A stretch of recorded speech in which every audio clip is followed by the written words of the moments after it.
नमस्कार दोस्तों, welcome to my channel. आज के अपने इस सेशन में हम बात करेंगे एक बहुत ही इंपॉर्टेंट टॉपिक की कि कॉन्स्टिट्यूशन किसे कहते हैं। जब भी हम बात करते हैं कॉन्स्टिट्यूशन ऑफ इंडिया की, हम देखते हैं कि कॉन्स्टिट्यूशन ऑफ इंडिया के बहुत सारे फीचर्स हमें पढ़ने को मिलते हैं कि ये एक रिटन कॉन्स्टिट्यूशन है, इसको लेंथीएस्ट कॉन्स्टिट्यूशन भी कहा जाता है। बहुत सारे फीचर्स हम पढ़ेंगे।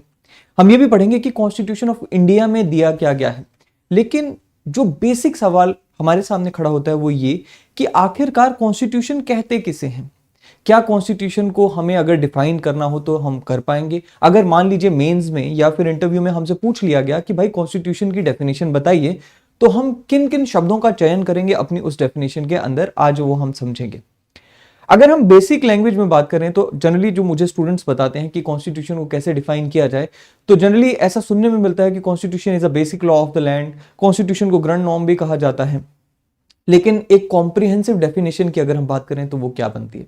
चलिए एक एक करके वो डेफिनेशन की तरफ बढ़ते हैं एंड देखते हैं कि कॉन्स्टिट्यूशन को किस तरह से कॉम्प्रिहेंसिवली डिफाइन किया जाता है।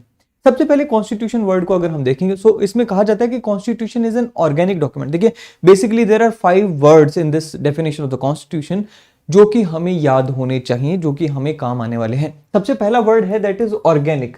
सो मैंने क्या कहा कि constitution is an organic document. Constitution एक ऑर्गेनिक डॉक्यूमेंट है। दूसरे नंबर पे क्या? which contains या which holds special legal sanctity। so constitution एक organic document है which holds special legal sanctity। तीसरा which contains principles functions and structure, principles functions and structure of organs of state. So basically principle, function and structure, किसका principles, किसके functions, किसका structure? Of organs of state, right. तो basically अगर हम constitution को define करें तो हम इन 5 वर्ड्स में कॉन्स्टिट्यूशन को डिफाइन कर सकते हैं। किसी भी कॉन्स्टिट्यूशन की हम बात करें तो सबसे पहला वर्ड क्या है कि भाई constitution is an organic document which holds special legal sanctity. 2 words. तीसरा वर्ड क्या है? Which contains principles, structure and functions. किसका प्रिंसिपल, किसका फंक्शन, किसका स्ट्रक्चर?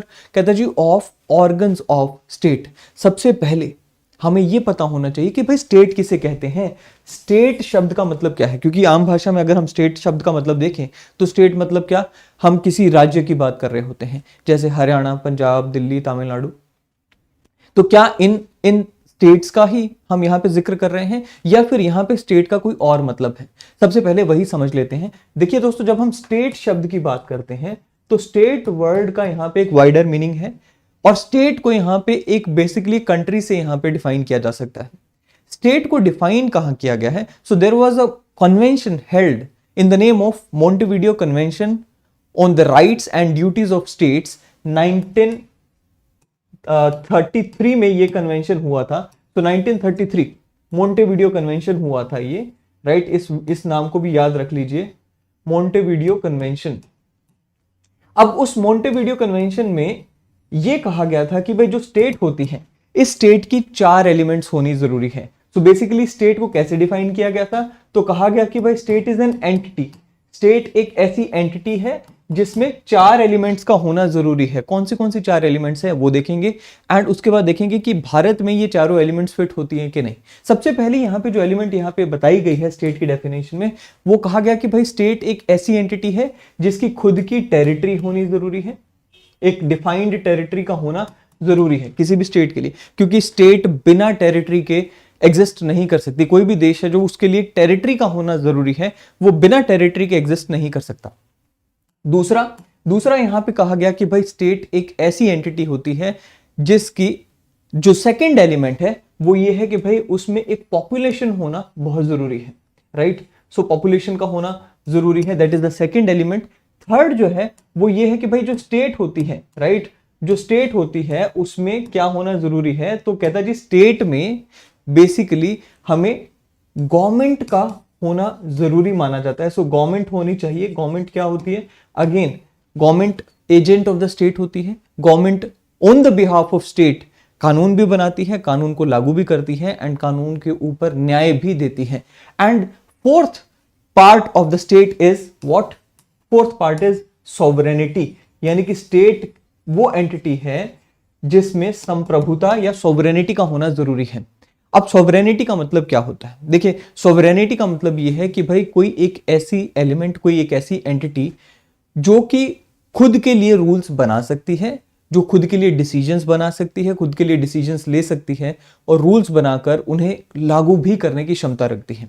अगर सॉवरेनिटी मतलब देखें या सॉवरेनिटी के मतलब को देखें तो सॉवरेनिटी का मतलब हमने क्या कहा कि भाई self decision making power and the power to implement those decisions, संप्रभुता।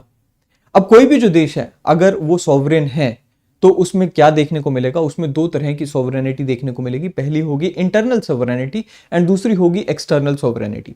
जब मैं इंटरनल सॉवरेनिटी की बात कर रहा हूं तो इंटरनल सॉवरेनिटी का मतलब होता है कि भाई कोई देश जिसमें इंटरनल सॉवरेनिटी है यानी कि आंतरिक संप्रभुता है, वो अपने लिए कानून खुद बनाता है और उन कानूनों को अपनी टेरिटरी में लागू करने की क्षमता रखता है। जब हम एक्सटर्नल सॉवरेनिटी की बात करते हैं तो एक्सटर्नल सॉवरेनिटी का मतलब यह है कि कोई भी देश जिसमें हम बाह्य संप्रभुता की बात करते हैं, वो देश अपनी फॉरेन पॉलिसी खुद डिसाइड करता है।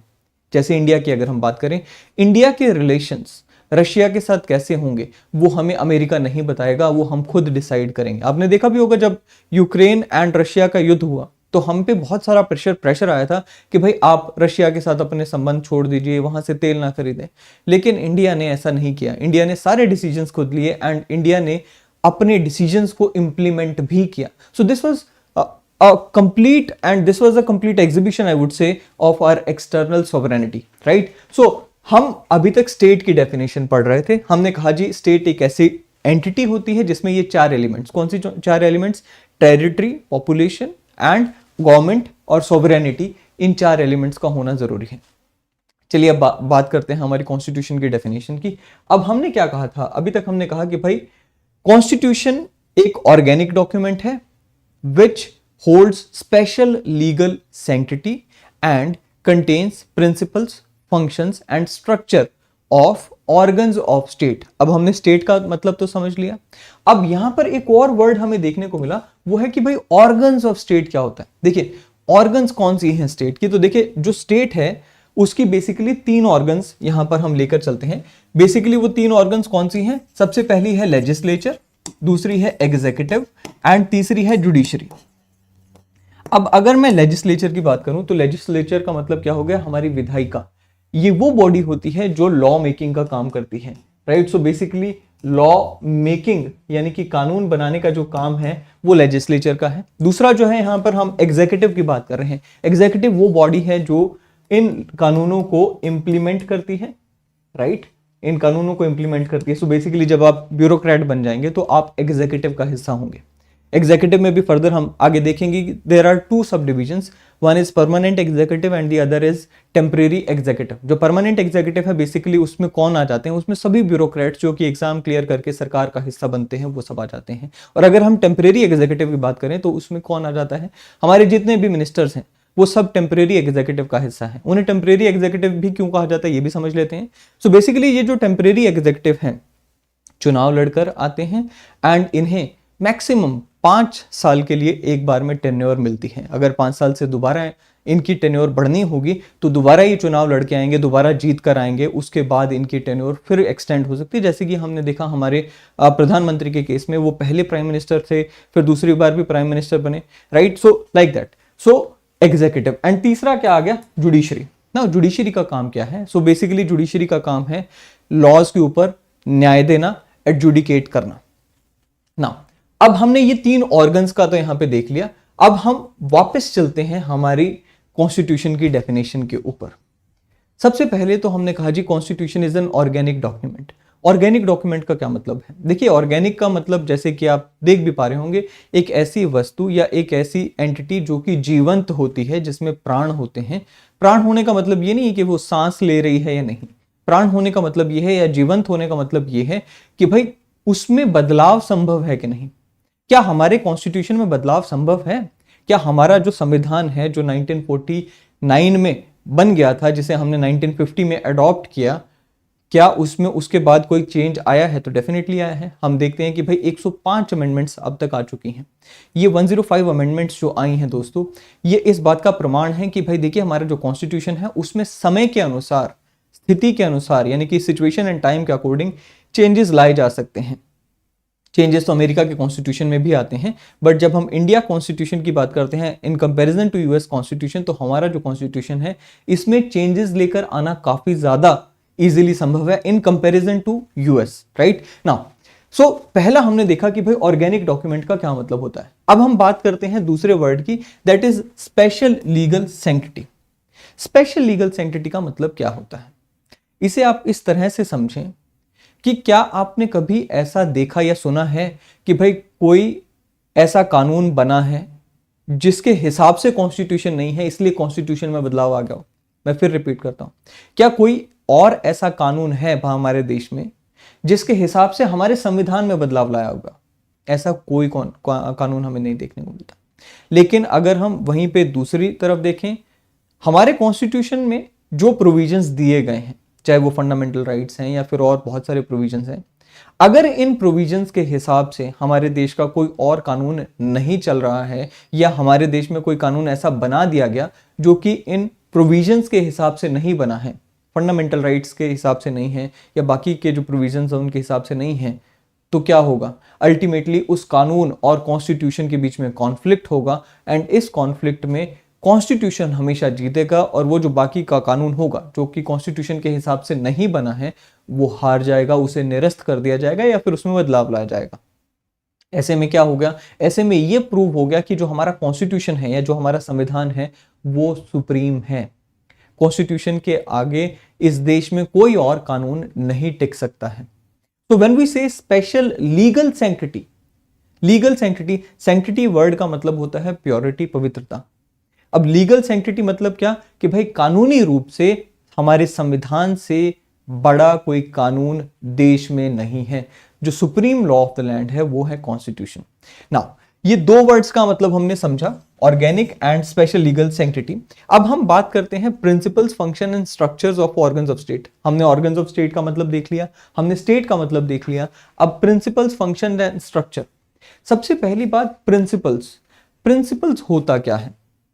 देखिए प्रिंसिपल्स वो रूल्स हैं या वो हमारे बेसिक बिलीफ्स होते हैं जिनको हम लेकर चलते हैं, जिनके हिसाब से हम अपना जीवन चलाते हैं। फॉर एग्जाम्पल, मान लीजिए मैं अपने जीवन की बात करूं और मैं कहूं कि भाई this is my principle that I will not do और I will not indulge in any kind of violence.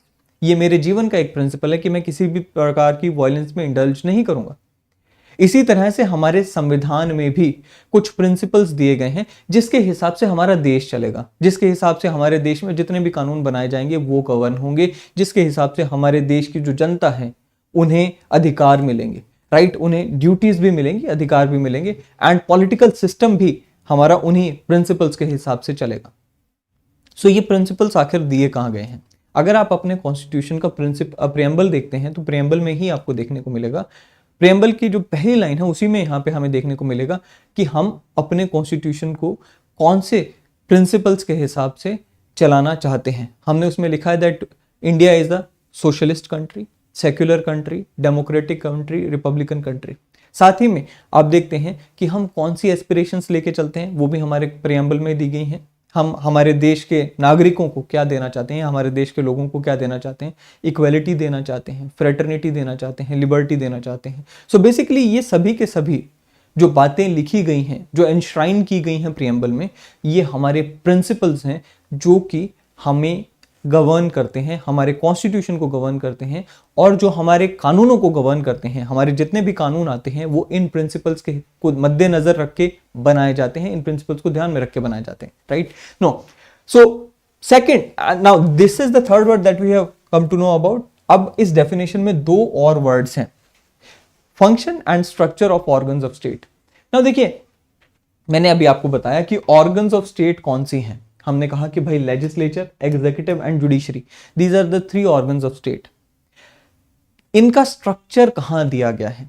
जब हम कॉन्स्टिट्यूशन खोलते हैं तो हमें देखने को मिलता है कि भाई लेजिस्लेचर, चाहे वो सेंट्रल लेजिस्लेचर हो, चाहे वो जो स्टेट की लेजिस्लेचर है, इन सब का जो स्ट्रक्चर है वो कॉन्स्टिट्यूशन में दिया गया। कॉन्स्टिट्यूशन में ही बताया गया कि भाई पार्लियामेंट होगी देश की, उसमें राज्यसभा होगी, उसमें लोकसभा होगी। इसी तरह से स्टेट लेजिस्लेटिव असेंबलीज में, हमारे यहाँ पे लेजिस्लेटिव असेंबलीज होंगी बेसिकली स्टेट लेजिस्लेचर में। एंड कुछ स्टेट्स में हम यहाँ पे प्रोविजन लेके चलते हैं कि भाई उन्हें लेजिस्लेटिव काउंसिल बनाने का भी अधिकार है। इनफैक्ट अधिकार तो सभी स्टेट्स को है, लेकिन कुछ स्टेट्स में वो भी बनी हुई हैं। अब ये भी बताया गया है कि भाई एमपीज आएंगे, किस तरह से एमपीज आएंगे, हमारे मेंबर ऑफ पार्लियामेंट किस तरह से चयनित होकर आएंगे, चाहे वो लोकसभा है या फिर राज्यसभा है, राइट। इसी तरह से एमएलए को किस तरह से वोट किया जाएगा, किस तरह से संगठन बनेगा, राइट। नो, सो ये सारी चीजें कहाँ दी गई हैं, स्ट्रक्चर कहाँ दिया गया है, बेसिकली वो हमारे कॉन्स्टिट्यूशन में दिया गया। इसी तरह से अगर हम बात करें जुडिशरी का, हमें देखने को मिलता है कि भाई सेंट्रल लेवल पे सुप्रीम कोर्ट ऑफ इंडिया है, फिर स्टेट्स के लेवल पर या स्टेट्स के स्तर पर वेरियस स्टेट्स के हाई कोर्ट्स आ जाते हैं। उसके बाद डिस्ट्रिक्ट लेवल पे डिस्ट्रिक्ट जुडिशरी आ जाती है। अब जजेस कौन बनेंगे, किस हिसाब से वो जजेस बनेंगे, किस हिसाब से सुप्रीम कोर्ट की फॉर्मेशन होनी है, या सुप्रीम कोर्ट के जजेस को चुना जाएगा, उन्हें लाया जाएगा, हाई कोर्ट के जजेस को, फिर डिस्ट्रिक्ट जजेस को, ये सारी बातें कहाँ दी गई हैं, ये सारा स्ट्रक्चर कहाँ डिफाइन किया गया। सो बेसिकली ये हमारे कॉन्स्टिट्यूशन में ही डिफाइन किया जाता है। इसी तरह से हम बात कर रहे हैं फंक्शंस की। मैंने अभी आपको बताया कि भाई जो हमारा कॉन्स्टिट्यूशन है इसमें 3 ऑर्गन्स की बात की गई है। हमारे कौन से ऑर्गन्स हैं, लेजिस्लेचर है, एग्जीक्यूटिव है एंड जुडिशरी है। अब इन तीनों ऑर्गन्स के क्या क्या कर्तव्य होंगे, क्या क्या फंक्शंस होंगे, वो भी बताए गए हैं हमारे इसी कॉन्स्टिट्यूशन में। सो बेसिकली यहाँ पे जैसे मैंने अभी आपको बताया कि लेजिस्लेचर का क्या काम है, कानून बनाना, एग्जीक्यूटिव का काम क्या है, उन कानूनों को लागू करना, एंड इसी तरह से जुडिशरी का काम है एडजुडिकेट करना। ये सारे के सारे फंक्शंस कहाँ दिए गए हैं, बेसिकली ये फंक्शंस दिए गए हैं कॉन्स्टिट्यूशन में। और ये केवल भारत के कॉन्स्टिट्यूशन की बात नहीं हो रही है, हमें मोस्टली जो दुनिया के कॉन्स्टिट्यूशंस देखने को मिलते हैं उनमें जनरली यही बातें देखने को मिलती हैं। इसीलिए हमने कहा कि भाई कॉन्स्टिट्यूशन क्या है। बेसिकली कॉन्स्टिट्यूशन एक ऑर्गेनिक डॉक्यूमेंट है विच holds special legal sanctity. Also हमने क्या कहा, which contains principles, functions and structures of organs of state. ना अगर हमसे अब पूछा जाए कि भाई कॉन्स्टिट्यूशन की डेफिनेशन क्या है, और हम इन 5-7 शब्दों का अगर उसमें उपयोग करके ये डेफिनेशन लिख कर आते हैं तो डेफिनेटली हमें अच्छे नंबर मिलने वाले हैं। ये थी दोस्तों हमारी आज की कॉन्स्टिट्यूशन की डेफिनेशन। इसी डेफिनेशन में हमने स्टेट की डेफिनेशन को भी पढ़ा, एंड हल्का सा हमने जो यहाँ पे नजर जो है वो सॉवरेनिटी की डॉक्यूमेंट जो डेफिनेशन है उसके ऊपर भी घुमाई।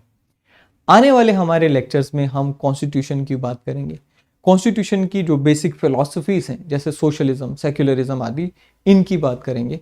एंड कोशिश करेंगे कि हम हमारे इस चैनल पे डिटेल में हमारी जो इंडियन पॉलिटी की क्लासेस हैं वो यहाँ पर लेकर आए आप लोगों के लिए, एंड आपको पूरी से पूरी मदद मिलेगी आने वाले दिनों में। आप इस चैनल को सब्सक्राइब कर सकते हैं। वीडियो अगर आपको पसंद आई तो आपको इसको लाइक करना चाहिए। Thank you very much. Thank you.